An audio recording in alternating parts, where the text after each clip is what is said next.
Entonces, bienvenidos nuevamente. Antes de dar inicio con la actividad, voy a brindar unas recomendaciones. En este momento, todos los micrófonos se encuentran apagados para llevar satisfactoriamente la sesión. El chat se encuentra activo para recibir sus comentarios, inquietudes o sugerencias. Es necesario que cada uno cumpla con el protocolo de ingreso. Es importante que si no han cumplido con este protocolo, entonces vamos a la parte de renombrar y recuerden primero poner la zona a la que pertenecen, el centro y luego su nombre. Listo.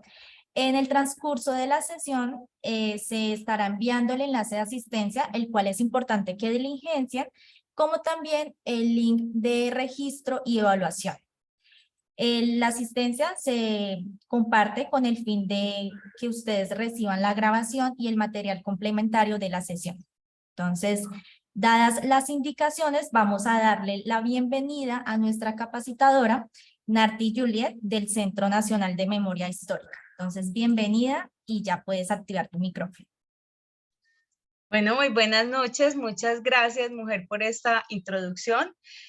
A los que están compartiendo con nosotros, pues muchas gracias por regalarnos este ratico para las palabras que viajan a través de bytes y puedan llegar a nuestros oídos y corazones.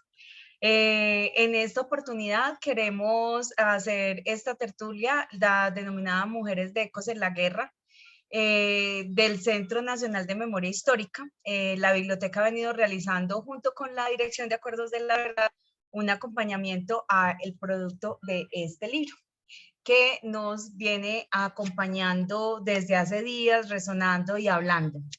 En este mes de las madres, pues obviamente conmemoramos todas esas luchas que han tenido una cantidad de mujeres que son madres en diferentes circunstancias y por supuesto pues acercarnos a esa territorialización del cuerpo de la mujer y en un marco de guerra, cómo se vive, cómo se vivencia. Agradezco infinitamente a nuestras amigas, voceras, compañeras de Sueños y Palabras que nos acompañan esta noche desde la Dirección de Acuerdos de la Verdad, y Valentina, quien es una compañera que se soñó esto, se lo pensó, se lo craneó y lo hizo realidad. Entonces, les presento a mis coequiperas de Sueños y Palabras.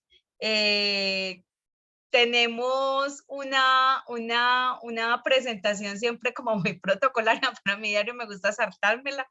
Entonces les presento a Vale. Vale es, y yo casi me muero del susto la primera vez que leí lo que había estudiado, pero resulta que es una arquitecta. Entonces yo después entendí cómo era que hacía todo esto de construir. Ella construyó puentes de palabras. Entonces, Vale perteneció también a la Dirección de Acuerdos de la Verdad y como investigadora, pues logró producir y generar una cantidad de acciones en el Centro Nacional de Memoria Histórica y dentro de esos, este hermoso tesoro que les queremos compartir el día de hoy. Vale, bienvenida. No, lo tienes apagado. No. Ahí vamos a tener que pedir una ayudita. Porque no se te activa el micrófono, ¿no es cierto? No, no señora, pero ya tiene los permisos. Entonces, de pronto...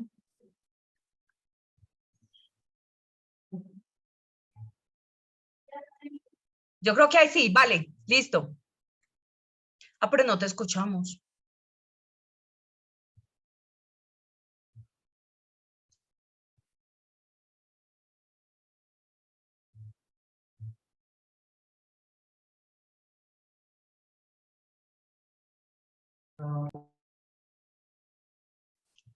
Mientras Vale termina de cuadrar el... A ver, Vale, ¿si te dio? No. Pero apareces con micrófono abierto.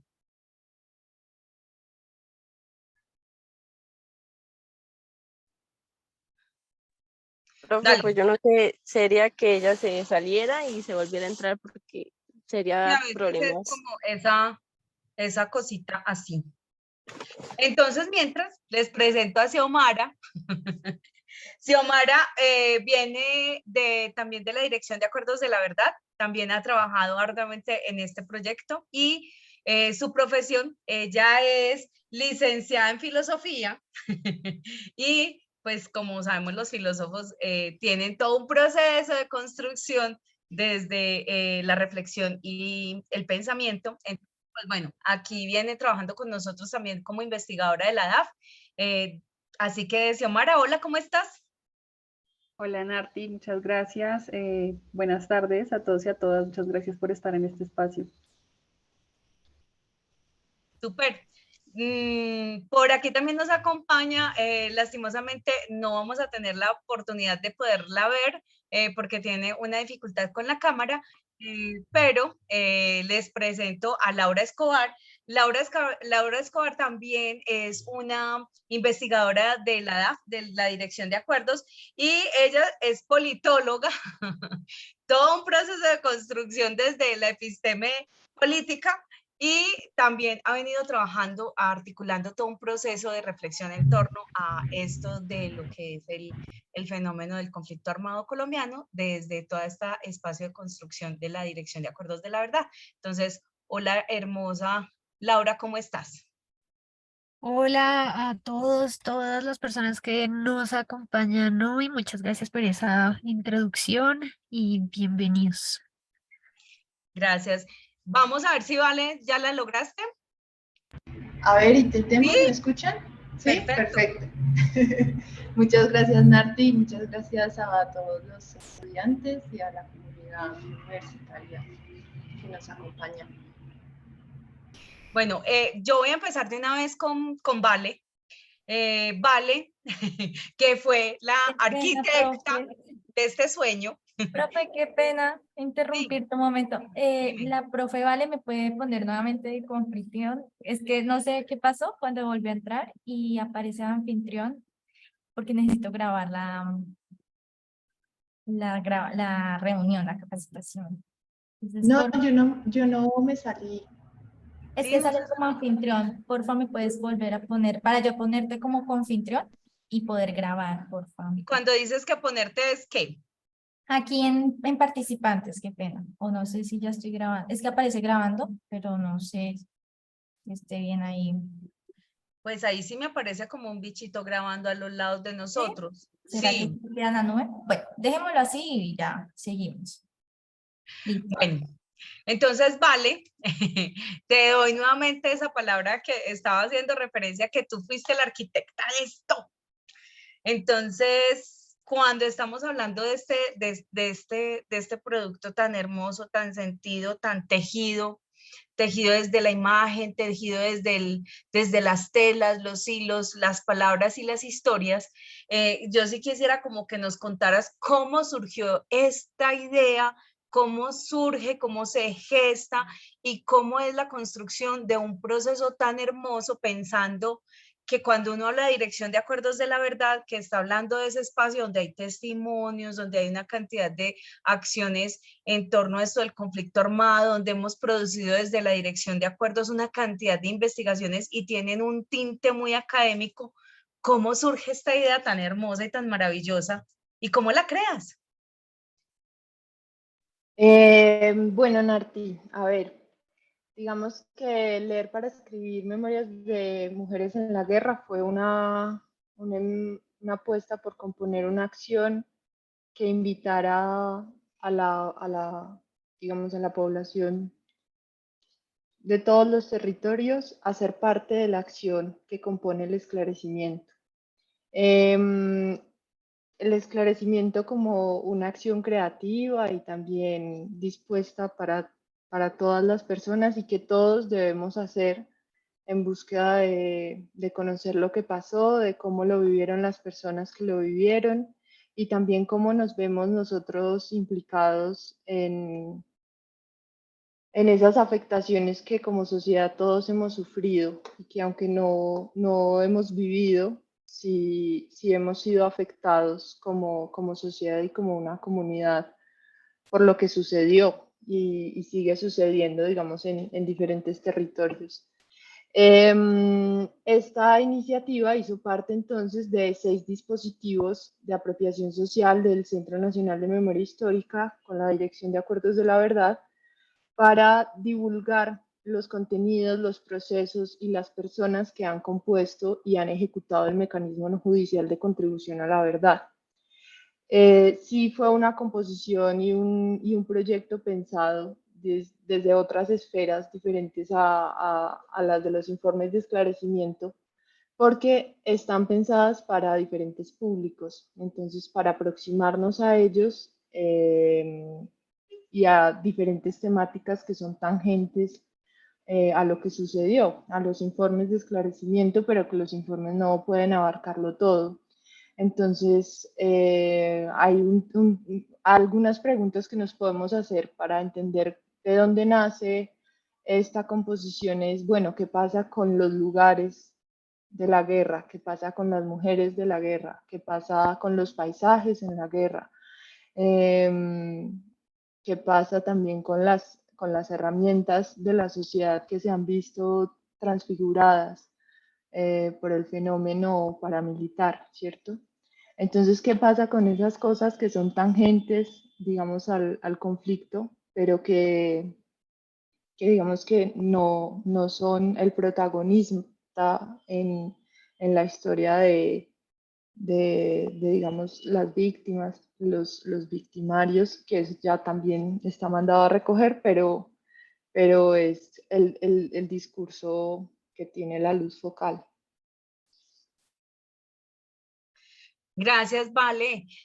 Yo siempre he admirado muchísimo este ejercicio que se pensó, Vale,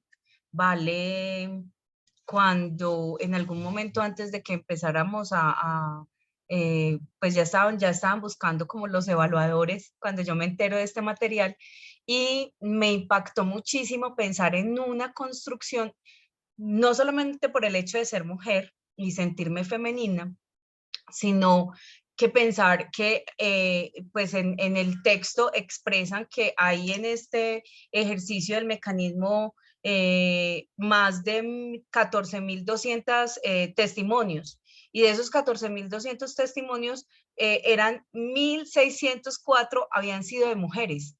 De esos testimonios, cómo recoger esa disposición y ese rol de la mujer, y pensar de todas formas el rol de la mujer en la guerra, porque siempre la guerra la pensamos muchísimo y la disposición de conflicto se piensa mucho más en lo masculino. Entonces, cuando a uno le empiezan a decir, bueno, el hacer y el pensarse esto desde unos testimonios que se reciben desde el mecanismo no judicial de contribución a la verdad, yo no sé, yo pensaría que de pronto, Laura, nos contaras bien qué es eso, ese mecanismo, y cómo funciona eso para pensarlo en un producto tan sentido y tejido como este. No sé, Laura, ¿nos escuchas? Sí, acá estoy, por supuesto. Y sí, yo creo que hace falta definitivamente la contextualización para la gente que nos acompaña de qué es la Dirección de Acuerdos de la Verdad. Y aquí entonces les contaría que eh, antes de la ley de víctimas, la ley 1448, en el 2010 se promulgó una ley que se llama la 1424. Esa salió en el 2010. Y esa surgió como complemento a la Ley de Justicia y Paz, con la que se desmovilizaron los grupos paramilitares, las Autodefensas Unidas de Colombia.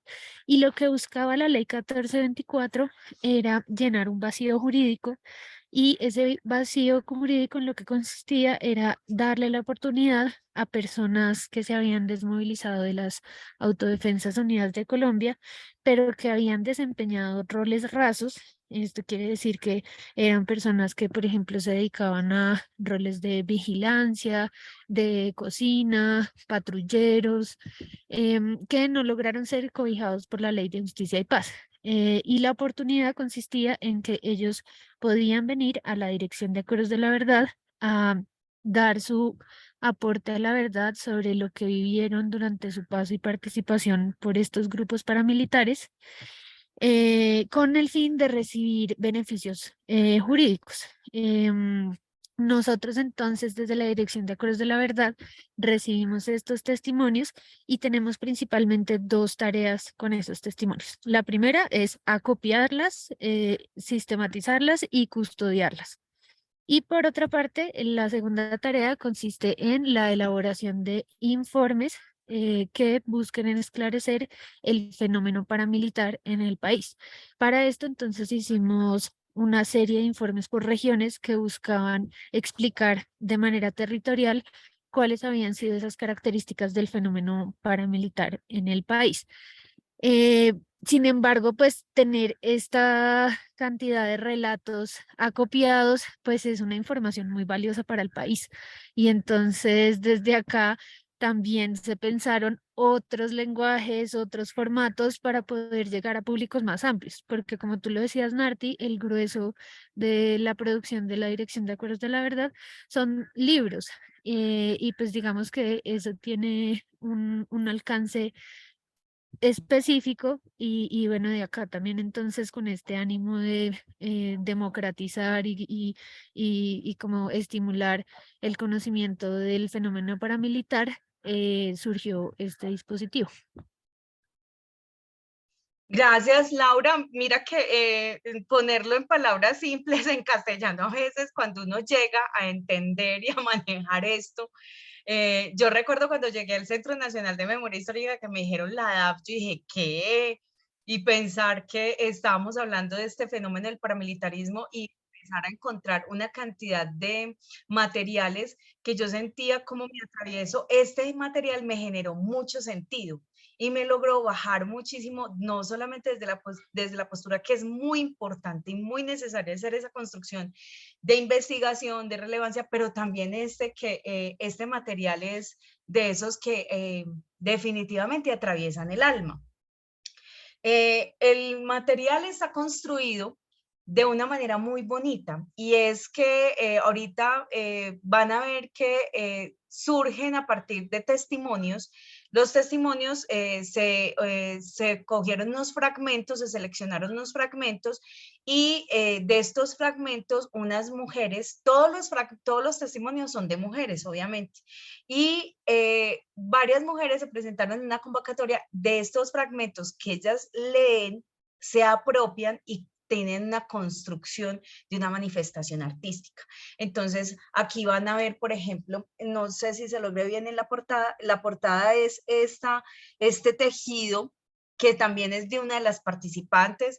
Hubo mujeres que hicieron performance, hubo unas que hicieron pinturas y hubo otras que hicieron desde la palabra, la apropiación y la reflexión de esos testimonios. Entonces, para que vamos conociendo cómo es este material, les voy a hacer la lectura. La primer lectura es una lectura sobre un poema que se llama Ma Soy Yo, de la artista Estefanía Serna Ramírez. La lectura va a ser así: el contexto donde se toma el testimonio, leemos el fragmento que la artista recibe y posterior leemos la producción de la creación que tiene esta mujer a partir de este testimonio. Entonces, este es el fragmento número 32. Fue tomado el 23 de noviembre del 2015 en Apartado, Antioquia. Cuando la mujer ingresó al frente militar, estaba de 15 años. Tenía 15 años cuando ingresa en ese rol de la estructura paramilitar. Y la actividad que ella realizaba dentro de ese rol militar era de patrullera. Entonces, dice así. El entrevistador le pregunta, ¿el alemán fue? ¿Qué les dijo a esa hora de la mañana? La entrevistada, a esa hora de la madrugada, llegó en camioneta con todo lo que era logística, el material de intendencia y el material, o sea, fusiles y todo. Y ya ahí nos formaron. Él dijo que que si estábamos amañados, que si nos había gustado el entrenamiento, que si estábamos conscientes de que íbamos para una zona muy peligrosa y que pusiéramos en práctica todo lo que habíamos aprendido y que sí, que nos iba a entregar el fusil para que nosotros respondiéramos. O sea, que respondiéramos en caso tal que se perdiera todo menos el fusil. Y ahí nos entregaron la fusilería. Como quien dice, nos atalajaron de todo nuevo. Y ya ahí él se fue. Nos dejó ahí y se fue. Ya de ahí nos bajaron a pie de la base esa. El entrevistador, ¿no pasaste por tu casa? La entrevistada, sí, pasé por mi casa. Entrevistador, ¿cuántos eran ustedes? Entrevistada, ahí íbamos 50. Entonces yo le rogué a él, me tocó, mejor dicho, pedírselo de diferentes maneras. Yo le dije, no, yo necesito ir a mi casa, necesito despedirme de mis papás, que sepan que estoy bien, que sepan para dónde voy. Entonces él dijo que sí, pero que fuera con otros 2 muchachos más. Ya ahí me dieron permiso. Nosotros llegamos a eso de las 4 de la madrugada, 4:30, y ya fueron conmigo a donde mi mamá. Cuando a mi mamá yo la llamé, mi mamá vivía en el pueblo, porque ella dijo, no, si yo me quedo en esa parcela, se me llevan todos mis hijos para allá, entonces yo me voy para el pueblo, donde esa gente esté lejitos de mi casa. Y ya mi mamá vivía en el pueblo, en la casa que siempre hemos tenido. Entonces, cuando yo la llamé a ella a esa hora, la impresión fue el entrevistador, total, la entrevistada, total. La llamé, le toqué la puerta y mi mamá, cuando ella dijo, ¿quién es? Yo le dije, ma, soy yo. Cuando ella escuchó que era yo, se levantó esa señora, se desmayó. Ella se privó. El entrevistador dice, ay Dios. Ese es el fragmento del relato entregado al mecanismo no judicial de contribución a la verdad, del cual nuestra poetisa Estefanía Serna Ramírez nos regala el siguiente poema. Ma, soy yo. Fría como el cañón de mi fusil, pálida como los primeros rayos que tímidamente asoman por la montaña. Al verme, se deshace entre mis manos, así como en las noches febriles yo me deshacía en las suyas. Me raparon, estoy flaca, apesto a muerte. Intento sosegarla en un abrazo que sienta mi calor a través de este camuflado, mi segunda piel, que sienta que estoy bien y que la extraño. Sigo siendo una niña, pero ahora tengo que ser fuerte para mi mamá. Tengo que ser fuerte, tengo que ser otra para la guerra. El poema ahí nos muestra, nos hace sentir y gracias por esta escucha de este bello poema. Entonces aquí uno se pone a pensar cómo es ese papel, cómo es esa perspectiva cuando ella, por ejemplo, narra que está flaca, esa sensación de apestar a muerte, esa disposición del cuerpo, el cuerpo de la mujer en la guerra, cómo podemos empezar a reflexionar sobre esa disposición en un espacio tan masculino, cómo se podría vivenciar y expresar de tantas formas esa sensibilidad de lo femenino en la guerra. Xiomara, contanos qué pensás tú, qué has encontrado, qué nos puedes hacer reflexionar en torno a esto. Yo creo que el libro nos acerca un poco como a esa otra perspectiva de la guerra, ¿no? Justamente desde las experiencias de vida de las mujeres, y creo que eso es como otra forma de mirar las implicaciones que tiene el conflicto armado, ¿no? Y la participación particularmente de las mujeres en la guerra, pues supone también una cantidad, digamos, de violencias que ya se viven en la paz, que las mujeres vivimos en la paz, pero que en los contextos o al interior de los grupos armados, pues esa violencia se ve mucho más acentuada. Incluso si algunas mujeres quieren ejercer algún rol de liderazgo al interior de las estructuras, pues se encuentran con un orden jerárquico que si bien, como decía, pues se encuentra en tiempos de paz, en una sociedad, digamos, patriarcal, pues es muchísimo más fuerte al interior de la estructura y, digamos, como el proyecto de vida o la autonomía de las mujeres sobre sus cuerpos, ¿no? Toda la violencia basada en género, la violencia reproductiva, los abortos forzados, bueno, todo esto, como al interior de las estructuras esto se ve, digamos, un poquito como más, o no, mucho más, digamos, como más fuerte, ¿no? Más pesado, en el sentido de que al menos en La Paz, pues uno tiene otras proyecciones o puede ejercer de una manera u otra o procurar ejercer su autonomía, pero en este sentido creo que las mujeres se ven mucho más privadas y creo que conocer los relatos y lo que dicen estas mujeres pues nos acerca un poco más a esta humanización también del conflicto, ¿no? Ver que son mujeres de pronto como muchas de las que estamos acá con unas motivaciones particulares para ingresar al grupo, porque necesitan alimentar a su familia, porque quieren alejarse de un contexto violento y pues encuentran que no es la salida porque es un contexto mucho más conflictivo estar al interior de una estructura armada. Entonces creo que lo valioso de ver esta perspectiva es encontrar como eso, ¿no? Como todas esas reflexiones alrededor de la cotidianidad, de la vida, del cuidado, de reflexiones críticas también sobre la misma feminidad y los roles que se manifiestan en las estructuras. Yo voy a empezar a hablar ya con el micrófono apagado. Esto que nos mencionas me referencia aquí también a un material que les voy a leer a continuación. El pensarnos en esa disposición también de los imaginarios de lo que construimos, de lo que puede ser seguro.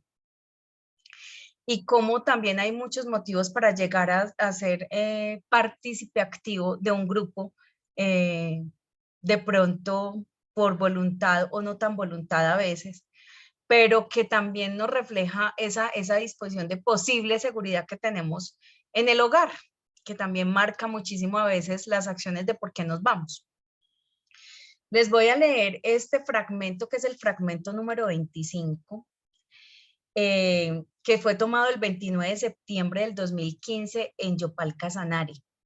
Esta mujer, cuando ingresó al grupo armado, tenía 11 años. 11 años. Como ya saben, voy a leerles primero el testimonio y posterior vamos a leer la producción poemaria que surgió.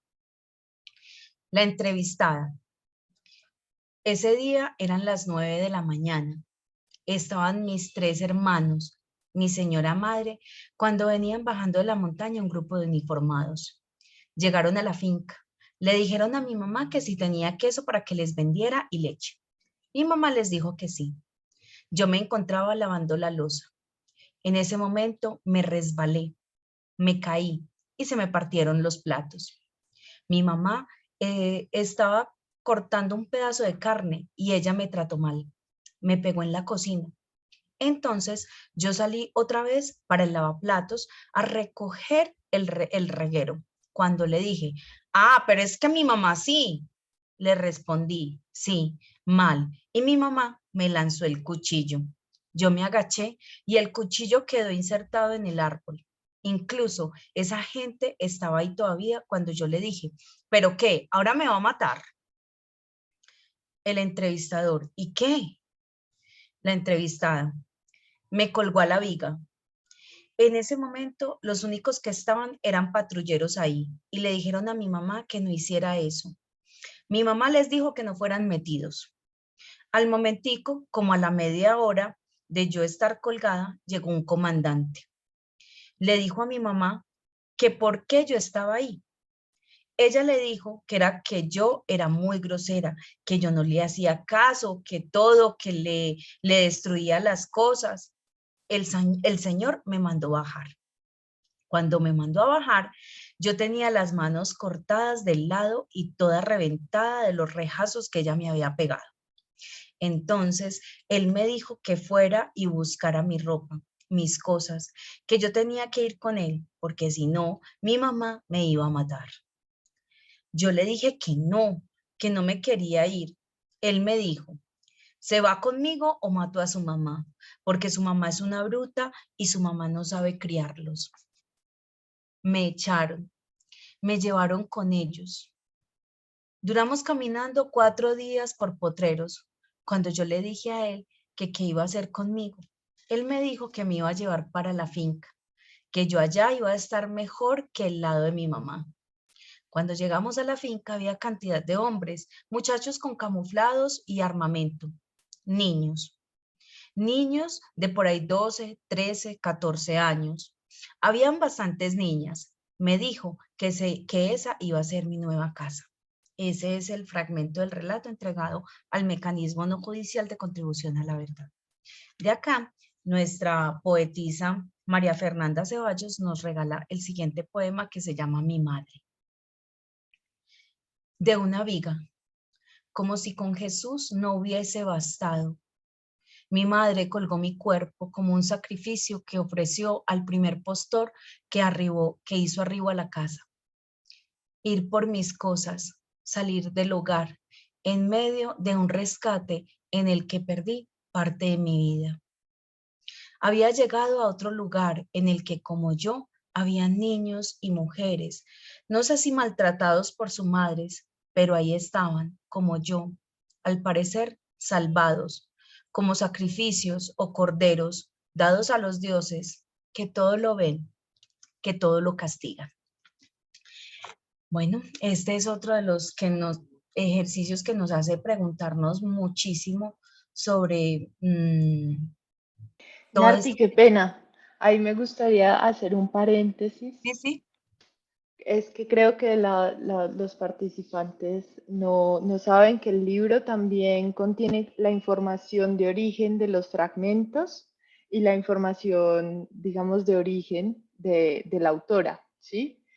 Entonces, digamos, con esta acción que con este tipo de eventos estamos realizando, invitar a sumergirnos en esa lectura y entender el libro como un medio que nos está conectando con esa persona que en ese momento estuvo en Yopal, perteneciente a la estructura paramilitar, luego con una persona que estuvo en Medellín, que realizó la misma lectura que hoy estamos haciendo, y a esa lectura fue capaz de darle una respuesta, y esa respuesta quizás vuelva a llegar a esa persona en Yopal.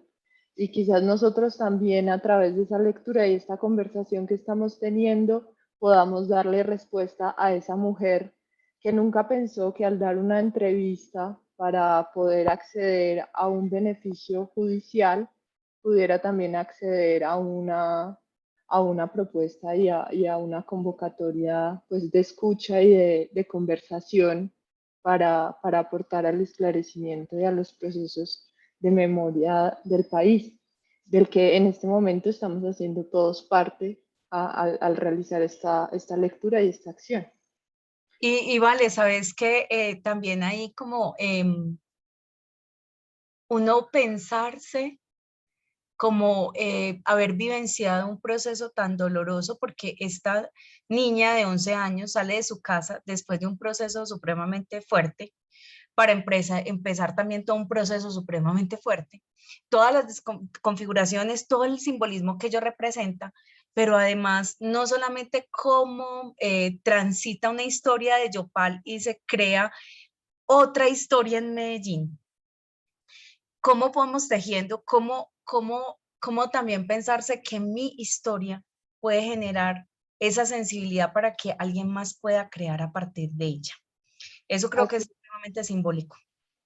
Sí, Narti, también decirle a la gente que ahí están teniendo acceso a fragmentos, sí, seleccionados, pero son fragmentos que no fueron intervenidos de ningún modo y que no hay un intermediario que está interpretando lo que dijo la persona en la entrevista.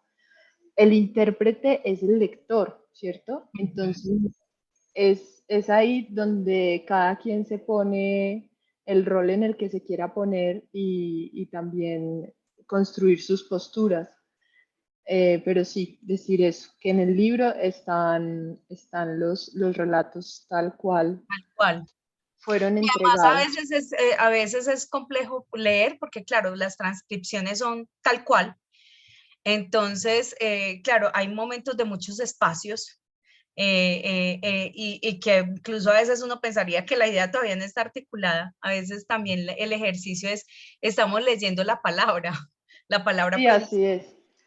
A las participantes se les entregó un compendio de 100 relatos seleccionados y de esos 100 relatos se les decía que al tener acceso a un contenido frágil y pues digamos con contenidos explícitos, que tuvieran mucha atención a las palabras, pero también a las repeticiones, a los silencios A los y, silencios. y a las dudas que quedaban en esa transcripción, porque el momento de la entrevista es un momento de una conversación entre el investigador, entre la entrevistadora y el entrevistado, o bueno, y eso es transcrito y procesado por el Centro Nacional de Memoria Histórica.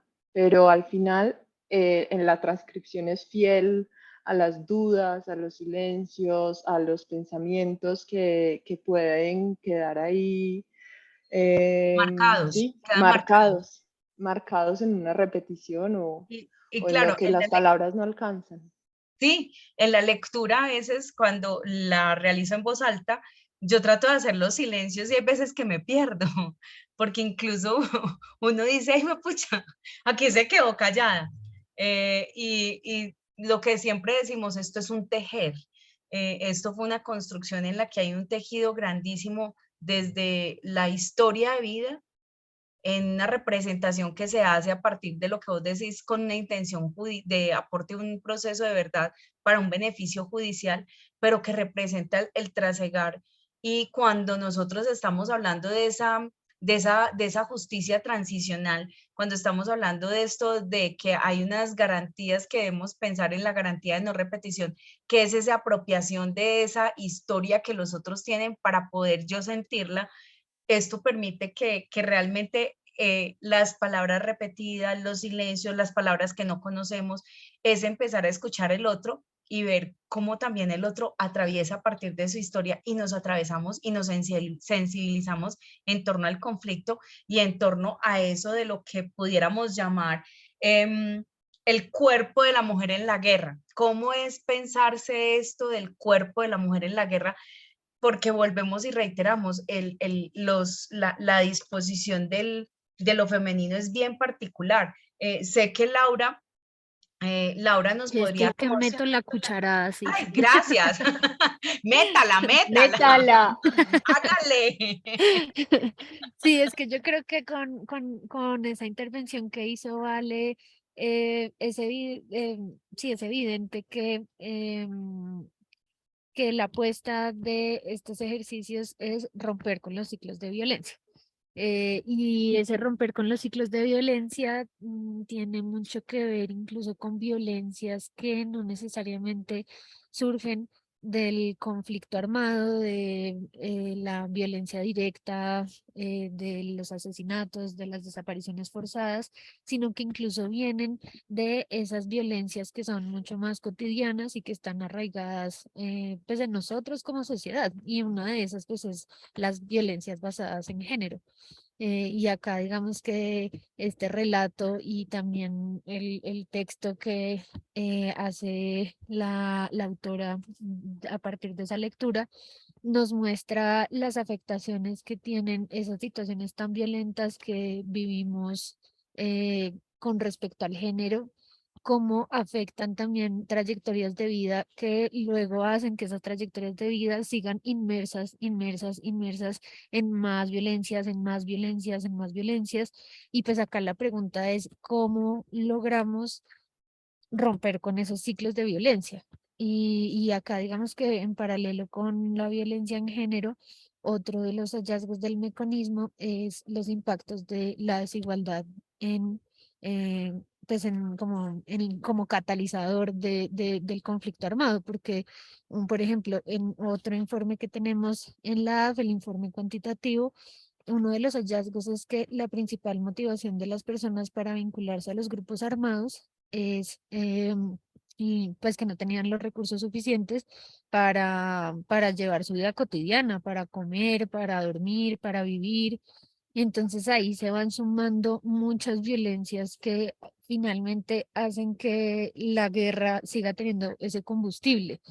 Y este tejer que tú, Narti y Valentina ponen de presente, le apuestan a reflexionar sobre esas violencias. Y como nosotros desde lo cotidiano también, y que también lo decía Somari al inicio, y Valentina, no necesariamente tenemos que ser víctimas directas del conflicto armado para pensarnos qué posibilidades tenemos desde nuestro cotidiano, con las relaciones familiares, con las relaciones con amigos, para ir rompiendo con esos ciclos de violencia. Y acá, por ejemplo, pues el machismo es clave, pues porque está incrustado en todos. Nosotros desde que nacemos recibimos mucha información de qué es lo que significa ser mujer, de qué es lo que significa ser hombre, justo eso también que decías de cómo, si yo me identifico como mujer, debo comportarme, cómo debo entender mi cuerpo, cómo debo manejarlo, qué es lo que es correcto hacer y qué es lo que no es correcto hacer.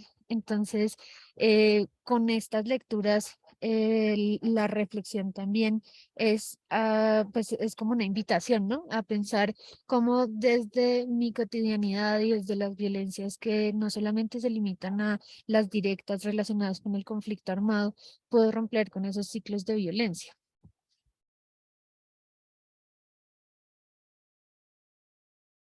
Ahí está el micrófono apagado. Me encanta estas tecnologías, cómo lo mueven a uno y lo callan. Esta acción, esta intervención, esta provocación que nos hace Laura, porque yo siento que todo esto es como una invitación a la provocación, de que esta disposición de la mujer y esta sentirse femenina, porque es que mujeres somos muchas y no necesariamente nacidas en un cuerpo femenino, que también se establece desde mucha perspectiva en toda una relación de esta historicidad de la guerra. También creo que genera una cantidad de matices en pensarnos, y Xiomara lo mencionó ahora, entonces se lo tiro a Xiomara. ¿Cómo es esa, cómo va a ser una reflexión? ¿Cómo son esos matices de una mujer en el marco de una estructura armada? Porque es que eso tampoco puede ser algo así como tan sencillo, me imagino yo, en todo este rol que nos habla y nos aborda Laura. Sí, digamos que pues lo hemos mencionado cada una, y es que pues hay unos roles asignados a las mujeres y a los hombres, y creo que se ponen un poco en, en tensión, pero digamos como en el sentido de que se ponen a prueba, si se quieren, estos contextos, porque claro, normalmente siempre se ha asociado a la mujer como víctima, como, digamos, y asociada también como a la debilidad, y también, digamos, en estos contextos de guerra y leyendo muchos relatos, viendo los relatos del libro y demás, pues vemos que el cuerpo de la mujer, digamos, tuvo que soportar, digamos, a la par que el cuerpo del hombre tuvo que...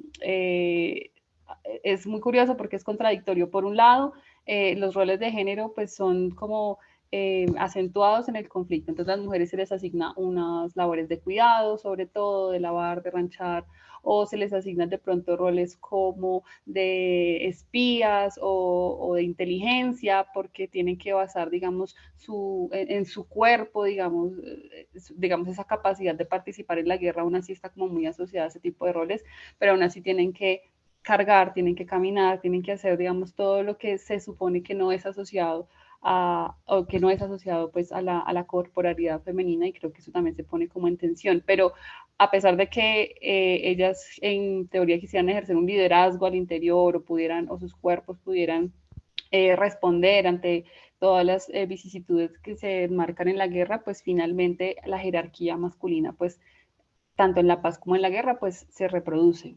Y con respecto a eso, esa como hermanarnos en en esos, en esa realidad, ¿no? Que significa, digamos, esa jerarquía, y me parece muy clave también recogiendo lo que mencionaba Laura hace un momento, y es que este también puede ser un ejercicio como de imaginar la vida de las otras, pero también un ejercicio de reconciliación con la historia misma de nosotros, de nuestro país y nuestro conflicto, en el sentido que es una forma de entender, uno, la humanidad de estas personas y las motivaciones que tuvieron para ingresar a las estructuras y, por ejemplo, en situaciones de vulnerabilidad, como mencionaba Laura, y creo que poner a las voces de estas mujeres a contar sobre su cotidianidad, sobre sus miedos, sobre sus pensamientos a veces más profundos, pues creo que como más allá del rol de la sociedad civil, los victimarios, lo que decía, y se lo escuchaba mucho a Vale, y es como ese límite entre víctima y victimario, pues aquí como que se difumina. Entonces creo que es un sentido grande hacia la reconciliación entre nosotros como sociedad colombiana que ha pasado como conflicto, y ese es entender al otro, ¿no? No justificar,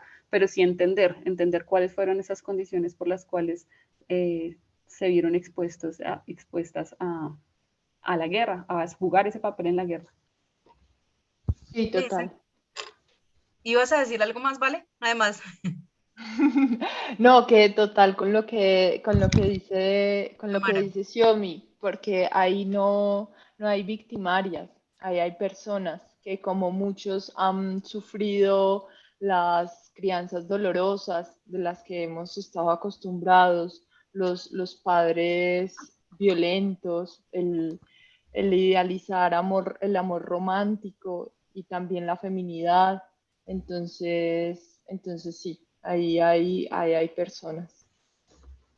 Somos seres y esa sensibilización también parte mucho, siento yo, de la escucha, por eso valoro tantísimo estos espacios y no me canso de agradecerles a ustedes, mujeres que han estado en toda esta construcción, que nos compartan sus palabras para que los escuchemos, pero también quisiera, ya vamos siendo la hora como de ir cerrando.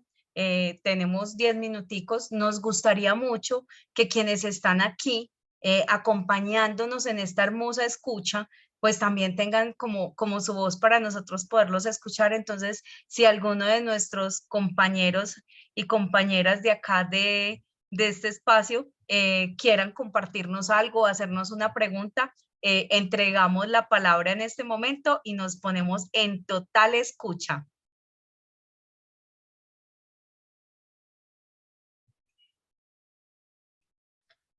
También ahí pediría como el apoyo de la tecnología, porque no sé si están habilitados los micrófonos.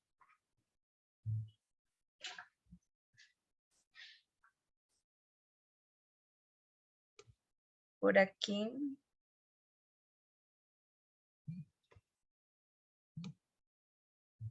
Por aquí nos están saludando en el chat. Hola, muy buenas tardes. Muy buenas tardes, David. No le dé pena. David, háblanos. Pero si te da pena, igual escríbenos.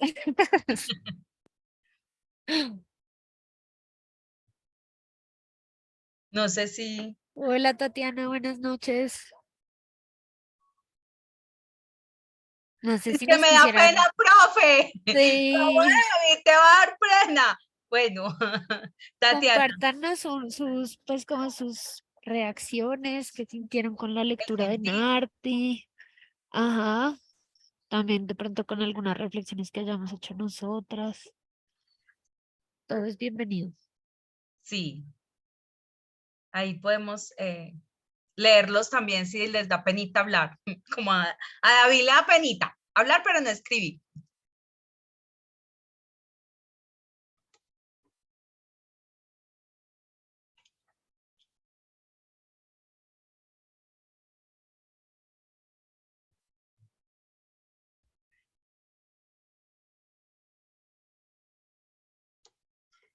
Yo siempre pienso que cuando hay estas acciones es mucho el impacto entre la escucha.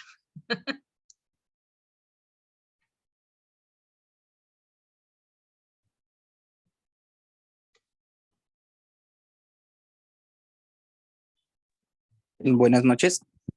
Hola, Santiago.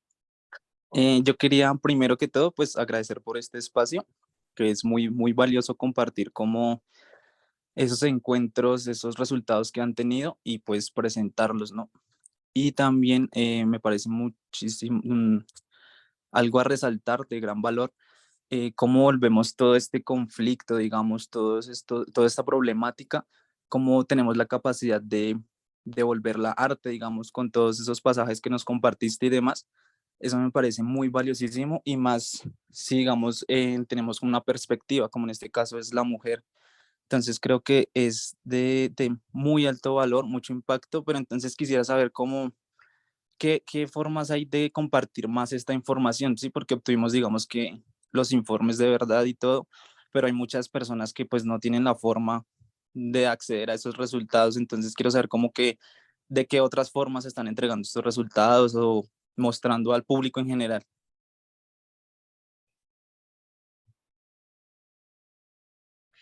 No sé si las chicas quieran o hablo yo.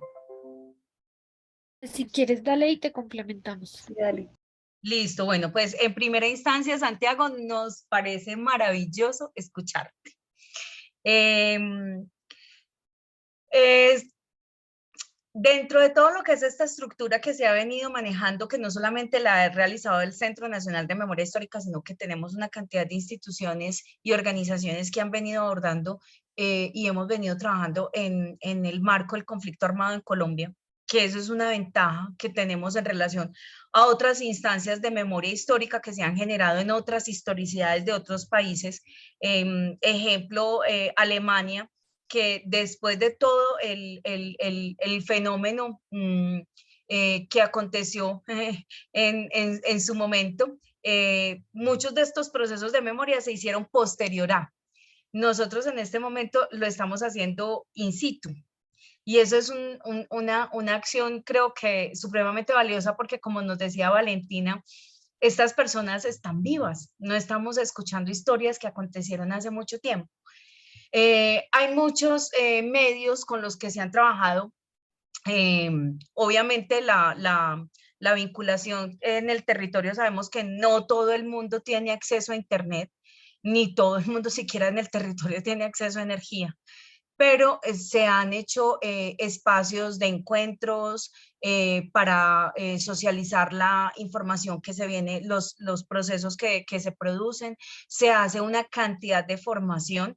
Incluso, por ejemplo, en la universidad, en la Universidad Abierta de Distancia, estuvimos haciendo unos procesos de formación de usuarios para que pudieran conocer dónde acceder a la información, porque hay mucho tipo de información. Entonces hay información de archivos, hay expresiones que se encuentran a través de acciones de exposiciones museísticas, hay investigaciones, hay una cantidad de productos, pero también es muchísimo. Hay unos documentales bellísimos y en el territorio, por ejemplo, en muchas acciones lo hemos también socializado a partir de la radio. ¿Por qué? Porque en el territorio no siempre, yo siempre digo, no llega la luz, no llega la internet, pero llega la M. Entonces, muchas acciones también han sido a través de podcast, diferentes programas. Los procesos de formación han sido súper claves y estos espacios que siento yo son supremamente valiosos, como los de la escucha que estamos generando, los de la palabra compartida para poder contar desde la historicidad, desde el sentir, desde la construcción que se ha venido haciendo, pero también escuchar a quienes nos escuchan. Creo que ha sido supremamente valioso. Entonces, se han tenido foros, seminarios, capacitaciones, encuentros y una cantidad de producciones de medios de investigación que se han establecido a través de plataformas, a través de micrositios, a través de diferentes materiales, también como a partir de las diferentes acciones que se han hecho con comunidades. Las comunidades nos han abierto muchísimo los espacios para poder socializar, porque de todas formas una de las acciones principales también es que encontramos muchos espacios aún de dolor, encontramos muchos espacios aún de donde hay miedo, y hay que sentarnos. Entonces, a veces no solamente es poder nosotros compartir, sino también generar esos espacios de escucha. Entonces, desde el portal de la página web del Centro Nacional de Memoria Histórica podrás encontrar una cantidad de producción bibliográfica, audiovisual, de micrositios, y por supuesto que es supremamente importante el archivo virtual de los derechos humanos para poder consolidar. Incluso aprovecho, Santiago, para invitarte, si entras al portal del Centro Nacional de Memoria Histórica, donde dice publicaciones en libros, puedes descargar el material. Entonces, lo tenemos físico, lo tenemos digital. Obviamente, pues, la construcción desde lo físico es un poco más compleja, pero pues porque tiene otra tipo de disposición, pero también se ha hecho espacios donde encontramos la posibilidad de compartir esas producciones a la comunidad en general. Hay muchos procesos también que tenemos que recordar que el Centro Nacional de Memoria Histórica parte de las actividades con las víctimas, entonces, o con los victimarios, como en el caso de la app. Entonces, muchas acciones, las comunidades aún no están en el proceso o en el momento para poder abrirlo. Pueden hacer un proceso con nosotros, pero ellos definitivamente dicen todavía no lo queremos abrir. Entonces hay también muchos trabajos que se hacen de iniciativas en el territorio, como murales, hay canciones, hay espacios de teatro, hay una cantidad de despliegue académico, formativo, cultural y por supuesto de manifestación desde diferentes ámbitos que se vienen recogiendo y se vienen compartiendo desde diferentes espacios, así como este tan hermoso. No sé si alguien quiera de las chicas complementar ahí. Nati, perfecto. Sí, de acuerdo. Por aquí nos está escribiendo David, se animó David, eso, David dice: la verdad me parece un buen punto. La mujer merece muchas bendiciones, ya que durante los años ha luchado para tener las ventajas que tienen ahora. Las mujeres, esto se me brinca, las mujeres que participaron y participan en la guerra tienen mucha valentía y son mujeres que valen oro, arriesgando su vida. Y entre muchos aportes más que arriesgan cada día portando un fusil. Es muy orgulloso que hoy en día hay mujeres que son abogadas, están en la policía, un rango militar y entre muchas profesiones más, que en muchos años atrás las mujeres no tenían eso, derecho, pero por la lucha. Hoy en día son profesionales. Bendiciones, y nos envía una rosita. Y por ahí le mandan corazoncitos y una manito así. David, muchas gracias. Mira cómo te inspiraste. Pues nada. ¿Cómo se llama el libro? Ah, bueno, Luna, te cuento. Les voy a mostrar para que puedan entrar y bajarlo. Es muy bonito porque además tiene una mujer hermosa tejida. Miren esta belleza. El libro se llama Leer para escribir, Memorias de Mujeres en la Guerra. Es que no me sale porque como está en la pantallita, pero es leer para escribir. Aprendamos a leer al revés. Leer para escribir, Memorias de Mujeres en la Guerra. Por aquí nos lo compartió Laura. Gracias, Laura, sos lo más. Yo no puedo hacerlo porque mi computador, si abro 2 páginas, se muere. Entonces, aquí estamos. Laura nos lo acaba de compartir en los mensajes por si de pronto lo quieren descargar directamente y, por supuesto, pues navegar en la página si lo desea. Pues son las 7:01, dando cumplimiento pues como al espacio que nos compartían. Quiero darle la palabra a Laura para que nos despidamos en orden también. Señorita Laura. Listo. Bueno, pues muchísimas gracias a todas las personas que nos acompañaron, que nos escucharon, a David y a Luna que también nos retroalimentaron, nos compartieron dudas, sentimientos, impresiones y pues también invitadísimos a seguir consultando todo el material producido por el Centro Nacional de Memoria Histórica y también por la Dirección de Acuerdos de la Verdad. Bueno, Xiomara. Y feliz viernes también. Nada, pues muchas gracias por sus intervenciones, por escucharnos y también pues invitarlos a que consulten el material, que lo compartan, que ojalá puedan también leerlo entre ustedes en voz alta y nada, pues muchas gracias por este espacio. Y vale. Narti, muchas gracias a ti, a la universidad, a Laura, a Xiomara, y bueno, invitarlos a descargar el libro, a leerlo y a ser parte del esclarecimiento. Muchísimas gracias, chicas, porque sin ustedes esto no tendría la acogida que tiene. Les cuento a todos que ellas son las más en este momento, las más solicitadas en la biblioteca. Nunca pensaron que iban a tener que tener un trabajo bibliotecario, entonces por la disposición que siempre tienen para poder compartir estos sueños de palabras de construcción conjunta de tejido del alma, mil gracias, hermosas. A los que nos escuchan, Santiago, Tatiana, Laura, Angie, Orlando, Paola, David, Luna, muchas, muchas gracias. Esto vale la pena por la escucha, porque así atravesamos el corazón. Y esta historia tiene que ser atravesada por el conocimiento, tiene que ser sentida en la piel, pero sobre todo atravesada por el corazón, porque somos seres humanos. Y dentro de esa medida nos da un pliegue para entendernos desde toda la complejidad que implica ser humanos en un espacio de conflicto armado como el que vive Colombia. Entonces yo los invito principalmente a que puedan generar un espacio de escucha y que puedan cuenten a todas las personas que quieran conocer y que sientan que ustedes pueden atravesar un poquitico desde el abrazo, desde las historias y las palabras que atraviesan el viento y que nos llegan al alma, historias tan bonitas, dolorosas, pero hermosas en torno a esto de lo que es las mujeres en medio del conflicto armado.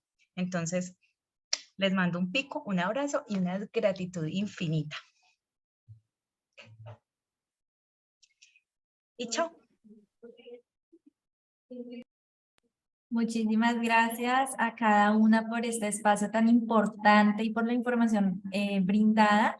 Nuevamente recordarles a nuestros asistentes diligenciar el formulario de asistencia para recibir la grabación y el material complementario de la sesión.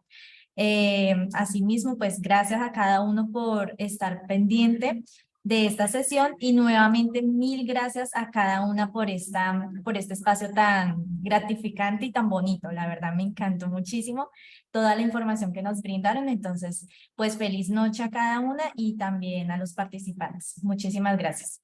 Hasta luego. Gracias, Ángela. Chao. Gracias, chao. Muchas gracias, buenas noches.